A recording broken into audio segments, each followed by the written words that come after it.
신약 성경에 누가복음 15장은 복음서의 심장이라고도 하기도 합니다. 그렇게 복음서의 심장이라고 할 만큼 하나님이 누구이신가를 가장 잘 나타내고 있는 장이기도 합니다. 그 누가복음 15장의 대표적인 이야기가 있죠. 바로 탕자 이야기입니다.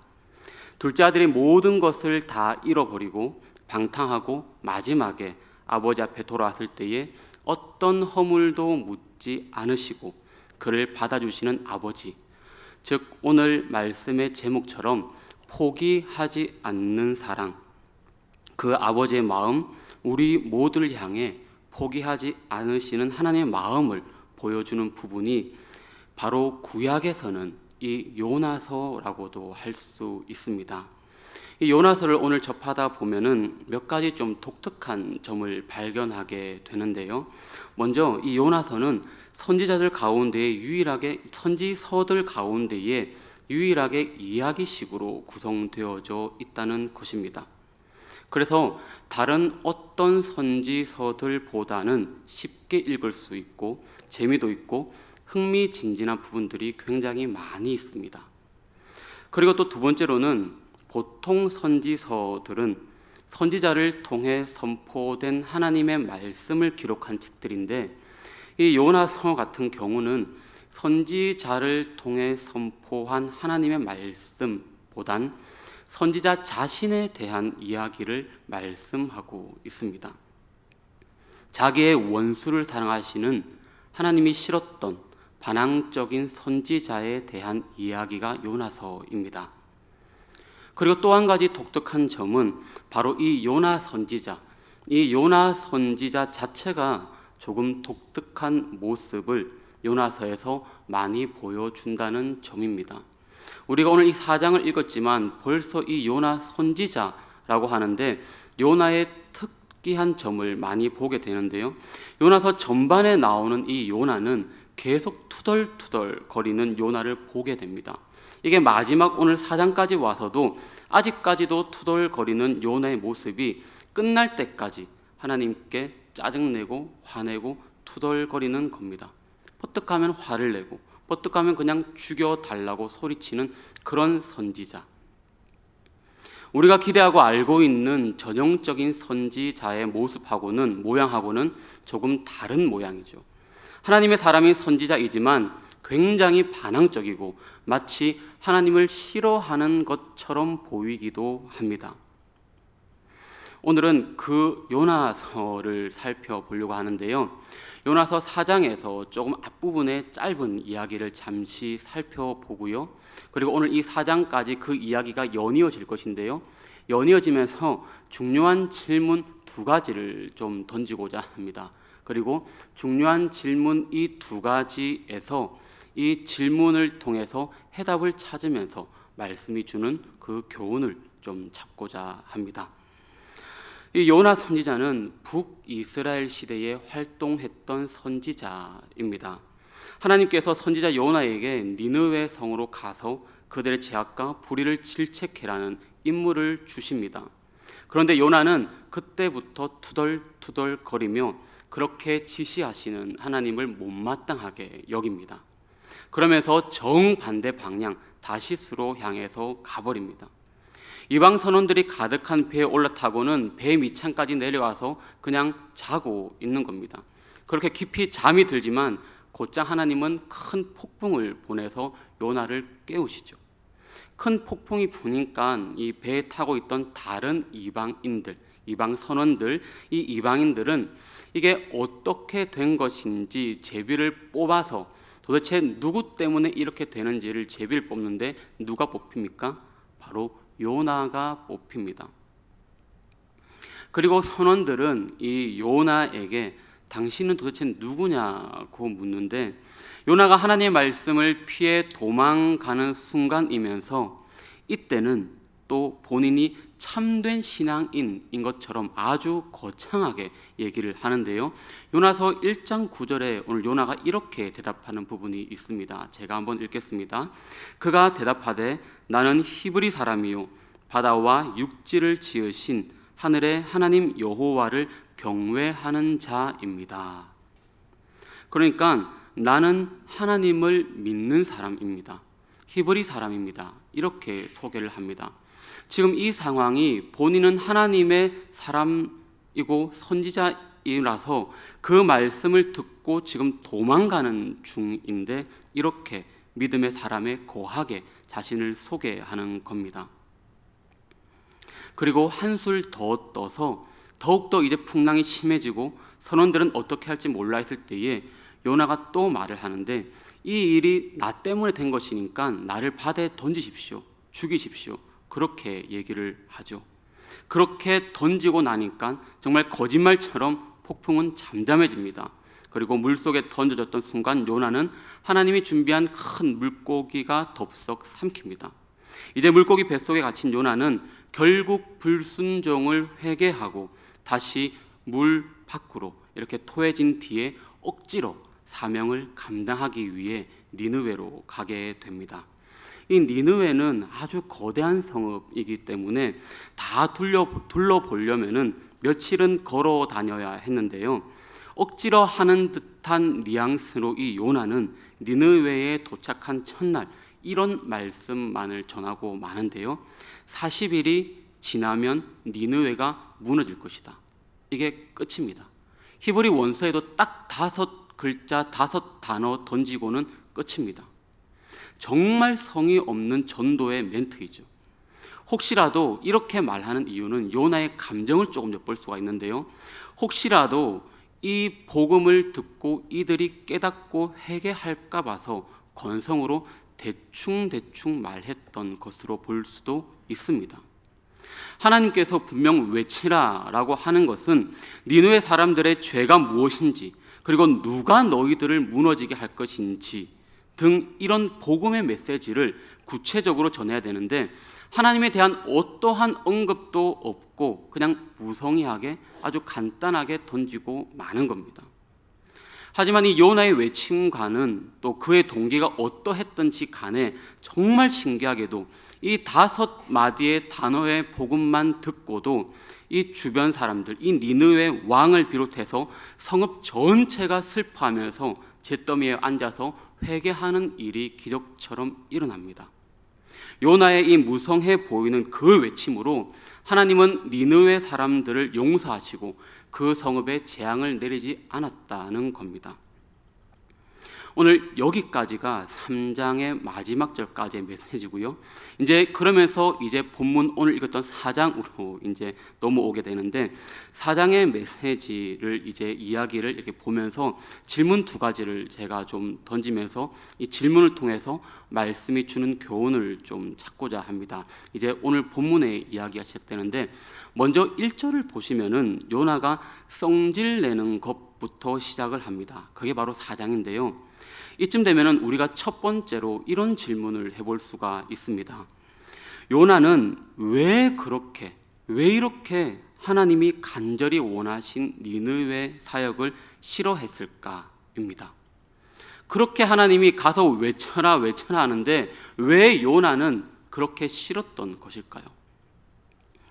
니느웨 사람들을 용서하시고 그 성읍에 재앙을 내리지 않는 모습에 요나는 오늘 본문 4장 1절에 이렇게 반응하죠. 4장 1절입니다. 요나가 매우 싫어하고 성을 냈다. 니느웨 사람들이 회개하고 변화되는 것을 보고 이제는 요나가 그냥 머리 끝까지 화가 나서 또 성질을 냅니다. 앞장에서도 나중에 읽어보시면 아시겠지만 이미 많이 요나는 성질을 내고 온 상태입니다. 그런데 시작부터 성질을 내는 겁니다. 그는 이 니느웨 백성이 용서받는 것을 원하지 않았고 오히려 그들이 멸망하기를 바랬습니다. 그리고 그는 하나님이 모든 사람에게 어느 누구에게나 다 자비롭고 은혜로우신다는 것이 싫다고 얘기하면서 또 나를 좀 죽여주십시오. 차라리 죽는 것이 낫습니다. 그렇게 지금 말씀하는 겁니다. 도대체 이 요나는 뭐가 불만이어서 이 선지자의 사명을 감당해라고 하는 그 주님 앞에서 이렇게 성질을 내는 것일까요? 요나가 살던 시대를 조금 바라보면은 우리가 좀 이해를 할 수가 있는데요. 요나가 살던 시대에 이 이스라엘 나라를 한번 생각해 보십시오. 이스라엘이 있는데 이 이스라엘 나라의 적대국이 바로 아수르입니다. 아수르의 수도가 즉 니느웨니까 똑같은 말입니다. 이 이스라엘의 적대국 나라가 바로 이 니느웨 아수르인데요. 이 아수르는 하나님이 멸망과 심판을 선언할 정도로 벌써 악한 민족입니다. 악한 민족 맞습니다. 물론 이 당시에 이스라엘도 왕을 중심으로 해서 하나님 앞에 아주 벌받을 짓을 했습니다. 그런데 아수르는 더 나쁜 짓을 더 많이 했죠. 그래서 하나님께서 이 두 나라 다 처벌할 것이라는 것을 이미 말씀하셨습니다. 그런데 놀랍게도 하나님은 이스라엘의 이런 나쁜 버릇을 고치려고 하시는데 이 나쁜 버릇을 고치기 위해 사용한 나라가 바로 적국인 아수르 나라입니다. 그러니까 이 적국을 들어서서 너네 이스라엘 내가 벌 내리겠다 이렇게 하셨던 겁니다.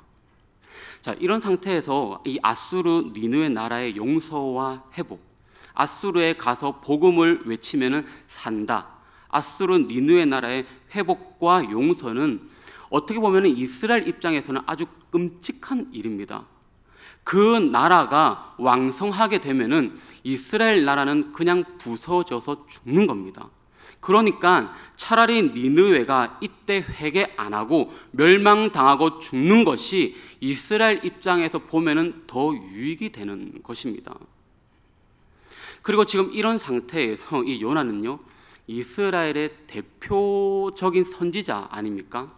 거의 이런 이스라엘의 대표 선지자가 바로 이 요나인데, 이스라엘 나라의 선지자가 자기 민족을 멸망시킬 그 적대국 이 아수르 니느웨 성에 가서 회개해라. 너네가 그래야지 산다. 회개해야 돼. 하나님 만나야 돼.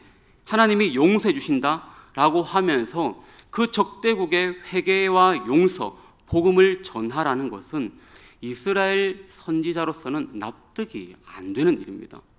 이건 완전히 어떻게 보면은 자기 민족 이스라엘 나라에 있어서는 마치 매국노 짓을 하는 것밖엔 되지 않는 겁니다. 저 나라가 우리를 죽일 나라임을 아는데 저 나라의 백성들을 살리겠다고 회복을 외치고 구원을 외친다. 이 일이 요나 입장에서는 전혀 납득이 안 되는 겁니다. 그러니까 그렇게 내가 저 적국에 가서 복음을 외치고 매국노 짓을 할 바에는 차라리 내가 여기서 죽는 게 훨씬 낫습니다. 그렇게 오늘 고백하고 있는 겁니다. 그리고 또 한 가지 우리가 이해가 될 만한, 이 질문에 이해가 될 만한 배경은요, 요나뿐만 아니라 이 당시에 이스라엘 백성들, 유대인들에게는 선민 사상이 머리에 꽉 배어있는 그런 사람들입니다. 창세기로 잠시 넘어가 보시면은 하나님이 아브라함을 부르실 때가 있습니다. 그 아브라함을 부르실 때에 어떻게 하십니까? 바로 택하시죠. 이렇게 택하셔서 두 가지 큰 약속을 하는데, 한 가지는 내가 너로 큰 민족을 이루겠다. 그리고 또 한 가지는 그 민족을 통해서 모든 민족이 복을 받게 하겠다. 이 두 가지를 말씀합니다. 그런데 여기서 이 복은 무엇일까요? 생명의 복입니다. 구원, 생명의 복. 내가 너로 큰 민족을 이루겠다. 내가 너로 모든 민족의 복을 받게 하겠다라고, 이 말은 내가 너로 큰 민족, 온 세계 열방을 이루어 생명의 큰 구원의 복을 받게 하겠다는 그런 뜻입니다. 이것이 하나님이 이스라엘을 꼭 집어서 선택한 하나님의 계획입니다. 그런데 이스라엘 나라 국가가 만들어지고 이제 세월이 흐르고 역사가 흐르면서 이스라엘 백성이 이것을 잘못 이해한 겁니다. 잘못 알아들은 것이죠. 마치 하나님이 우리 이스라엘만, 나만 택해서 꼭 집어줘서 사랑하셨어. 우리가 택함 받은 백성이야. 우리만 택하셨어. 라고 착각하는 겁니다. 이스라엘은 이렇게 자기들만 택함 받은 백성임을 압니다. 나만 선민이고 우리 민족만 사랑하신다는 이 잘못된 생각에 확 막혀 있는 것입니다. 이런 선민 사상이 꽉 차 있는 요나 입장에서 한번 생각해 보십시오. 적국인 니느웨에 가서 복음을 전해라, 회복을 외치는 것 납득이 잘 안 되는 겁니다. 그래서 요나가 이 요나서에서 그렇게 성질을 내고 죽여달라고 하는 이유를 이런 배경에서 조금은 이해할 수는 있습니다. 하지만 하나님의 뜻이 어떻든 간에 뻔히 내가 궁지에 몰릴 불리한 사역은 피하겠다 하는 것이 바로 이 요나의 본심 아닙니까? 그런데 하나님이 이런 요나의 본심을 모르겠습니까? 그러면서 오늘 본문 2절을 조금 더 이렇게 넘어가 보시면은 요나의 인간적인 면모가 더 많이 드러나는데요. 니느웨가 회개하고 난 뒤에도 계속 성질을 내고 고집을 피우는 것을 보게 됩니다. 본문 5절쯤 이렇게 가보시면은 5절에서는 이제 성읍 밖으로 나가서 요나가 성읍 밖에서 도대체 무슨 일이 일어나는가를 지켜보는 그런 광경이 있습니다. 초막을 지어서 이제 지켜보고 있는 것인데, 이게 무슨 모양이냐 하면은 혹시라도 이 니느웨가 중간에 회개하지 않아서 멸망하지는 않을까, 그런 기대로 지금 이렇게 지켜보고 있는 겁니다. 그런데 여기서 또 기이하고 신기한 일이 6절에 일어납니다. 중동 지역의 뜨겁고 태양볕 아래 이 나뭇가지 몇 개 얹어놓고 초막을 짓고 움켜려서 들어앉아 있는 이 도끼가 확 오른 이 요나의 모습을 한번 떠올려 보십시오. 그런 요나 모습 가운데에 하나님이 요나를 위해서 진짜 생각지도 못하게 예상치도 못했던 배려, 박넝쿨을 덮어 주십니다. 6절에 보시면은 이는 그의 머리를 위하여 그늘을 지게 하며 그의 괴로움을 면하게 하려 하셨다, 그렇게 말씀을 합니다. 정말 우리 하나님 좋으신 하나님 아니십니까? 이 중동 지역에는요, 이 낮의 온도가 어마어마하지 않습니까? 낮과 밤의 일교차가 무려 40에서 50도 이상 이렇게 날 때가 많습니다. 상상을 그냥 초월하죠. 그러니까 박넝쿨의 이 그늘은 요나에게 엄청난 하나님의 관심과 마음으로 느꼈을 것 같습니다. 박넝쿨이 시원하게 그늘을 만들어 주니까 요나의 반응이 어떻습니까? 너무나도 좋아합니다. 크게 기뻐하였다라고 그렇게 말씀합니다. 이 말씀을 통해서 하나님이 얼마나 세심하게 우리를 보살펴 주시는지를 우리 또한 깨닫게 되는데요. 뜻밖의 작은 선물, 소소한 기쁨으로 우리를 지켜보아시고 하나님은 그렇게 사랑하신다는 것입니다. 어쩌면은 오늘 저와 여러분도 이런 요나의 모습이 부단히 많이 묻어 있지는 않습니까? 맛있는 것을 입에 넣을 때에, 그리고 좋은 구경거리를 볼 때에, 재미있는 놀거리 앞에서, 그리고 정말 마음에 드는 물건 하나가 내 앞에 딱 놓여졌을 때, 내 삶 가운데 모든 인권, 영권, 물건이 다 터져서 하나님의 인도하심을 받는다라는 생각이 들 때에, 오늘 이 요나처럼 그렇게 성질내다가도, 하나님 앞에 성질내다가도 매우 기뻐하였더라, 이 모습이 흡사 저의 모습은 아닐까요? 그런데 조금 더 이 7절에 보시면은요, 또 신기한 일이 일어나는데, 이 큰 기쁨을 주었던 박넝쿨이 다음날 보니까 벌레가 다 갉아먹고 다 시들어 버린 겁니다. 이 순간 요나가 어떻게 합니까? 바로 좌절해 버립니다. 또 죽겠다고 난리를 피우는 겁니다. 완전히 우리의 전형적인 그런 모습이죠. 하나님이 인도하셔서 응답을 주시면은 하나님 있고, 아니면은 또 하나님이 없고, 똑같은 모습이죠. 그럼 오늘 여기에서 우리는 또 핵심과 같은 말씀, 두 번째 질문을 한번 던져볼 수가 있는데요. 중요한 두 번째 질문인데요, 이겁니다. 과연 하나님께서는 왜 요나의 박넝쿨을 거두셨을까요? 오늘 이 질문을 통해서 이 요나서의 중요한 핵심으로 조금 찾아가 보려고 하는데요. 본문 10절과 11절의 말씀을 하는데요. 여기에서 요나가 상상도 못한 창조주 하나님의 모든 죄인을 향한 사랑, 이 사랑을 이 사건을 통해 그가 어렴풋이나마 깨닫게 되는 계기가 됩니다. 오늘 설교 제목처럼 포기하지 않는 주님의 사랑, 아버지 하나님의 귀한 마음을 엿볼 수 있는 구절입니다. 우리 10절과 11절을 한번 같이 읽도록 하겠습니다. 우리 화면 보고 같이 읽도록 하겠습니다. 함께 읽습니다. 여호와께서 이르시되 하룻밤에 났다가 하룻밤에 말라버린 이 박농쿨을 아꼈거든. 하물며 이 큰 성읍 니느웨에는 좌우를 분별하지 못하는 자가 12만 여명이요 가축도 많이 있나니 내가 어찌 아끼지 아니하겠느냐 하시니라. 아멘. 이 본문에서 이 요나는 잃어버린 박넝쿨을 통해서 이 머리에 선민 사상이 그냥 꽉 배어있던 이 구약 시대에 그들이 상상하지도 못했던 모든 사람, 모든 죄인에 대한 하나님의 구원하심, 무한 자비하신 사랑을 배우게 된 것입니다. 오늘 우리도 요나서를 통해서 이 부분을 조금 중심을 가지고 좀 깨달아야 하는데요.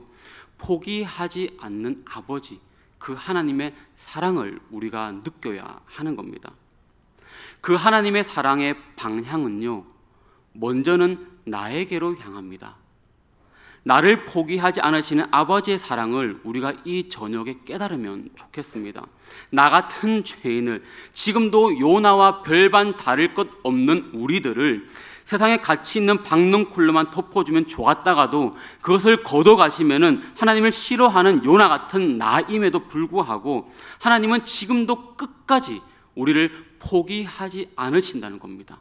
포기하지 않는 그런 사랑을 우리에게 지금도 베풀고 계시다는 겁니다. 세상을 살아가면서 하나님이 내 삶에 간섭하여서 모든 물건과 인권과 영권에 박넝쿨 같은 사랑을 베풀어 주시면은 주님을 그렇게 찬양하다가 내 삶이 조금 피폐해지고 어려워지면은 금세 또 죽여달라고 외치는 그런 요나의 모습이 우리들의 모습 아닙니까? 하지만 그런 우리들에게 지금 이 순간에도 여전히 하나님은 포기하지 않고 우리를 끝까지 붙들고 계신다는 것입니다. 세상에 가치 있는 그런 박넝쿨 안 줬다고 그렇게 투덜거리는 나인데도 주님은 나를 귀하다, 내 자녀다, 사랑으로 포기하지 않으시는 그 은혜와 그 놀라운 사랑, 오늘도 우리가 그 은혜의 보좌 앞에 나아가서 그 주님의 사랑을 다시 한번 뜨겁게 경험하는 귀한 복된 밤이 될 수 있기를 주님의 이름으로 축복합니다.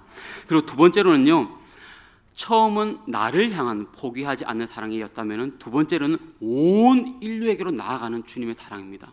그러니까 온 인류에 대한 구원, 그 주님의 포기하지 않는 사랑을 우리는 깨달아야 합니다.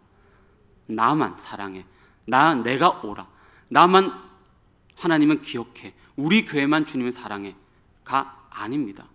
우리가 그렇게 가다 보면 흑사 내 의에 빠져서 못 헤어나올 수가 있습니다.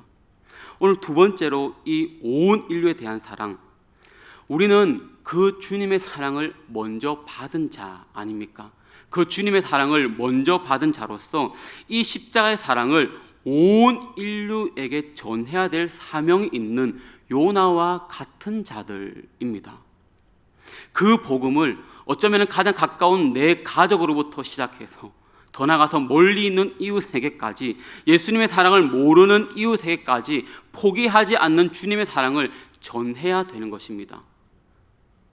어떻게 전합니까? 포기하지 않고 끝까지 전해야죠. 하지만 우리는 이 요나처럼 나의 이해관계에 있는 범위 내에서, 내 안의 관계에 있는 그 범위 내에서만 복음을 전하고 어느 누구나 모든 이들에게 다 전해야 될 이 의무를 혹여나 저버리고 있지는 않는지 이 시간 내 모습을 점검해 볼 수 있기를 소원합니다. 그래서 오늘 이 요나서의 포기하지 않는 사랑, 이 두 가지 방면, 나를 향한 포기하지 않는 사랑, 그리고 온 인류에게 뻗쳐나가는 그 포기하지 않는 사랑, 이 두 가지를 꼭 기억할 수 있기를 소원합니다. 사랑하는 우리 해운대 제일교회 식구 여러분, 이제 말씀을 마무리하고 정리하고자 합니다. 포기하지 않는 사랑, 먼저는 나 같은 죄인 요나랑 똑같은 나를 끝까지 사랑하시고 지금도 붙들어 주시는 그 사랑입니다. 그리고 포기하지 않는 사랑, 두 번째는 온 인류의 구원을 포기하지 않으시는 주님의 그 사랑입니다. 오늘 그 사랑을 우리에게 베풀어 주심을 기억하시고요.